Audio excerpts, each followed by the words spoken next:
Olá, a partir de agora mais um Contraponto aqui pela TV Unifra. Quem nunca ouviu o pai ou a mãe dizer: estude, meu filho, pré-escola, ensino fundamental e médio, a descoberta do mundo.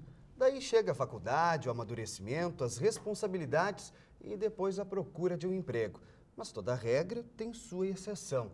Que mundo é este que vive o estudante? Conciliar trabalho, estudo, somente estudar para depois sair a campo? Enfim, o Contraponto de hoje fala do estudante e o que envolve o cotidiano destes que se dedicam ao conhecimento.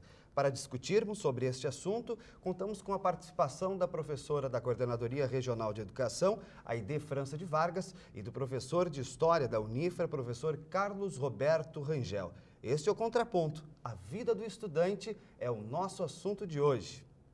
E professor Rangel, professora Aide, gostaria de vocês para fazer um panorama sobre essas duas relações de estudantes, né?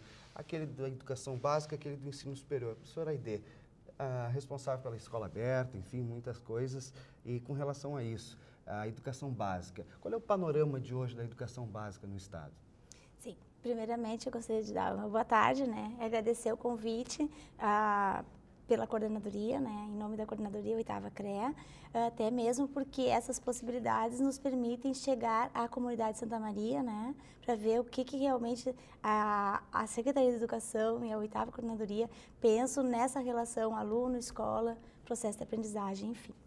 Bem, Fabrício, dentro desse contexto, né, de quem seria esse aluno, né, que aluno nós estamos falando, que dessa complexidade toda que vem a ser, né, esse sujeito que chega na escola com a sua diversidade, né, com a sua relação ambiental, de ambiente, né, enfim, da família. Quem é esse aluno? Hoje pela manhã nós estávamos então numa formação de professores que nós estamos através da Secretaria de Educação com as lições do Rio Grande, que é uma propositiva de uma perspectiva não de mudança de currículo, mas de alimentação daquilo tudo que a LDB já nos propõe, mas dentro de uma perspectiva metodológica diferenciada. Então, conversando com os demais professores, colocando, né, essa responsabilidade que eu teria hoje, e eu fui buscar com os professores da rede, de diferentes escolas, quem era esse aluno, né? E dentro dessa fala, surgiu vários apêndices, né, desse sujeito, enfim. Que aluno era esse? Um aluno que vem de dois tipos de família, né? Uma família estruturada e uma família não estruturada. Dentro desse contexto, o que a gente poderia dizer? Uma família estruturada, uma família que tem, independente de ter o pai ou a mãe, né, mas que tem um responsável por esse aluno, que acompanha esse sujeito dentro do seu processo educativo, né, em relação à escola. E aquela família desestruturada em que o aluno está solto. Ele chega na escola com uma perspectiva que entende que ali ele vai estabelecer a relação de saberes, mas sem saber por que ele está ali, sem ter um controle, enfim, né? Uma relação de apoio, de segurança, do que a família também pensa para ele naquele espaço físico. Também nós temos assim o tipo de aluno que vem da relação, como nós estamos falando em escola pública, né? Se imagina um determinado tipo social, né, de família, enfim, de nível social. E a gente encontra, então, aí uma disparidade também nos níveis sociais, daí a gente pode falar no ensino médio, nessa relação, assim, ó, de alunos que vêm de um nível social bastante abastado, a gente poderia dizer, mas que daí vem a relação de valores, né, relacionados à própria questão da violência ou da agressividade, alunos que saem das escolas particulares, que são convidados a sair dessas escolas e estão lá no nosso meio, então, da educação básica, né, da escola pública. Então, aí nós temos outra diversidade, outro tipo de aluno, né? Porque às vezes a gente imagina, dentro do contexto da escola pública, somente aquela marginalização de um né, de um nível social, mas não de uma classe social, e não é verdade. Né? E nós temos também aquele aluno, daí retorna a questão da educação básica, e até me surpreendi com a relação daquele aluno que sabe que ele precisa frequentar a escola, porque dele depende a estrutura, talvez, da própria família na relação da Bolsa Família. Né? Porque vocês sabem que hoje as escolas, os alunos recebem a Bolsa Família também de acordo com aquela frequência dele. Então, é cobrado a frequência desse aluno, que ele esteja na escola para que ele receba esse benefício do governo. Então, imagina, então essa criança, essa infância, né, que a gente imagina desse aluno, ele já não é tão, né, alienada. Ela é uma infância contextualizada dentro de uma estrutura econômica, né, daqueles sujeitos, daquela família. Então, tudo isso hoje em conversa com os professores, a gente fica colocando a relação. Que escola é essa que precisa atender a todas essas necessidades? Assim como nós temos aquela criança que também ela vai para a escola porque tem aquele imaginário que a escola é preciso frequentar a escola durante todos aqueles anos para se atingir um objetivo. Né? E esse professor, e essa escola, e esses conteúdos que vão dar suporte, né, para que a gente tenha realmente um processo de aprendizagem dentro da escola. Certo. Professora Aide e professor Rangel. Professor Rangel, eu acredito que esse panorama seja um pouco diferente no ensino superior, onde você encontra um diferente tipo de aluno. Como é que é esse panorama do aluno do ensino superior, professor? Bom, eu cumprimento todos vocês, então, obrigado pelo convite, mais uma vez estar aqui com vocês. Olha, na verdade, assim, é uma pequena faixa da juventude brasileira que ingressa e, pior, né, que conclui o ensino superior. Eu não tenho estatísticas mais recentes do ano passado, mas até pouco tempo atrás era um percentual absurdamente pequeno, entre 6% e 9% da população brasileira que concluía o ensino superior. Então, você veja que falar de protagonismo juvenil, tendo a perspectiva da universidade, é um horizonte muito estreito.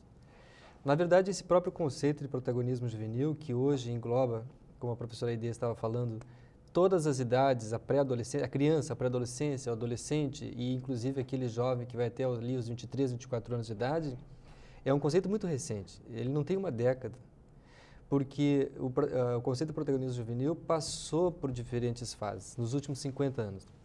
Inicialmente, nós tínhamos o jovem, o protagonista, como a liderança universitária do movimento estudantil, a década de 60, sobretudo, né? Ao ponto de se criar um estereótipo, assim, criar uma imagem identificadora que é a juventude de 68. Claro que é uma visão um pouco romântica e essa juventude ela tinha um engajamento político, frequentemente revolucionário, inclusive. Na América Latina, no caso do Brasil, essa juventude foi sucedida por uma outra geração que, um tanto preconceituosamente, foi denominada de a juventude AI-5, né? Aonde teriam sido silenciados, apagados, toda essa mobilização estudantil, juvenil, protagonismo político, né, que a rigor era o ensino médio e a universidade só, né? A partir daí não se considera protagonismo não há diferentes juventudes atrás desses estereótipos, apagam-se as juventudes, por exemplo, a juventude do campo e da cidade, a juventude da menina e do menino, que são diferentes, a do pobre e do rico, né? A quem tem a maior escolaridade, menor escolaridade. Então, nós temos muitas juventudes, né? E tudo isso era escamoteado por conta desses estereótipos. E veio mais um, na década de 90, que todo o renascimento dos partidos, da democracia política, o movimento Cara Pintada, né? O Fora Collor, enfim. Bom, a juventude de 68 retornou o engajamento juvenil, estudantil, e isso seguiu-se nos últimos 10, 15 anos de uma certa frustração, porque não ocorreu esse reerguimento político, revolucionário, contestador, esse engajamento político, até pelo contrário, né? Há uma certa desilusão com as instituições políticas, com os partidos e com os políticos, por parte da juventude. No entanto, esse protagonismo precisa ser revisto, repensado, para não cair num outro estereótipo que é da atual juventude alienada. Não é alienada. Nós temos que frisar, marcar essa posição. Não se trata de uma juventude ou de um estudante alienado. Trata-se de um estudante que tem um novo conceito de política. É a política do seu meio, do seu do seu horizonte que lhe cerca. Então, é um jovem pragmático, que tem metas de curto e médio prazo até onde ele alcance, voltado para questões locais, questões do seu meio ambiente, família, escola, relações de amigos. Nesses 3 universos de socialização, o jovem está atuando e ele tem consciência, mas só que não é consciência de questões partidárias, revolucionárias e ideológicas, como a de 68. São questões palpitantes e, me parece, tão importantes quanto a do engajamento partidário político. Por exemplo, a questão da violência, a questão das drogas, né? A questão do direito ao acesso ao ensino, né? A questão do emprego, né? Talvez a primeiríssima questão, o primeiro emprego, o engajamento no mercado de trabalho. O jovem tem consciência do seu lugar social, sabe das suas dificuldades, sabe todos os instrumentos de hierarquização e seleção social a qual ele está sendo submetido e tem uma visão crítica disso. Então, esse jovem não é politizado? Claro que é. Sim. E se a visão crítica que ele tem dos partidos, das instituições políticas, é um parecer negativo, ele não tem razão de ter uma visão negativa disso? Será? Então, essas questões aqui reabrem a discussão. Nós não estamos diante de um jovem estudante alienado. Na verdade, o jovem, o estudante hoje, falta aquela mobilização, né? Mobilização entre eles para um bem comum de lideranças, enfim. Sim, com certeza. Tanto é que neste grupo de pesquisa que nós estamos desenvolvendo sobre protagonismo e liderança juvenil, nós estamos forçando a situação e saindo do conceito de protagonismo juvenil, que é um conceito bastante amplo, a professora está completamente inserida nisso, para um conceito de liderança. Aí liderança é capacidade de influenciar os outros num projeto coletivo.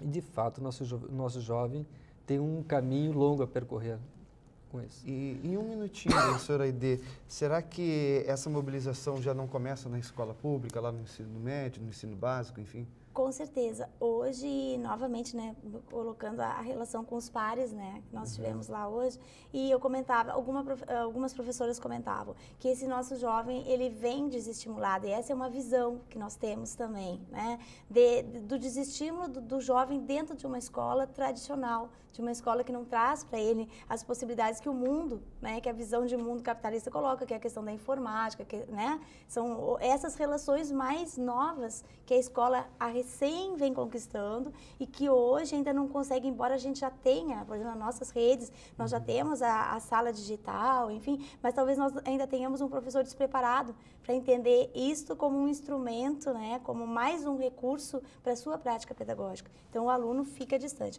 Mas nós temos também, ao mesmo tempo, os projetos, né, que hoje, dentro dessa realidade, dessa diversidade, então, o que os governos, né, tanto federal como estadual, vêm propondo? Essa possibilidade de protagonismo, que, então, independe desse protagonismo que a gente imagina que deva acontecer com o professor da escola, com novas metodologias, com conhecimento construído, né? Mas, então, um protagonismo do próprio sujeito dentro da escola.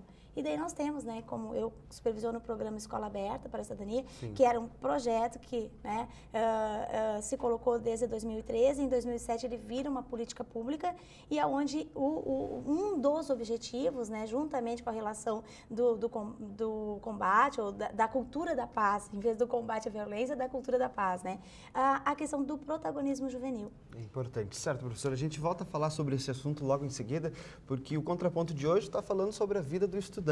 E esse é o assunto que nós vamos continuar tratando aqui no Contraponto. A gente já volta.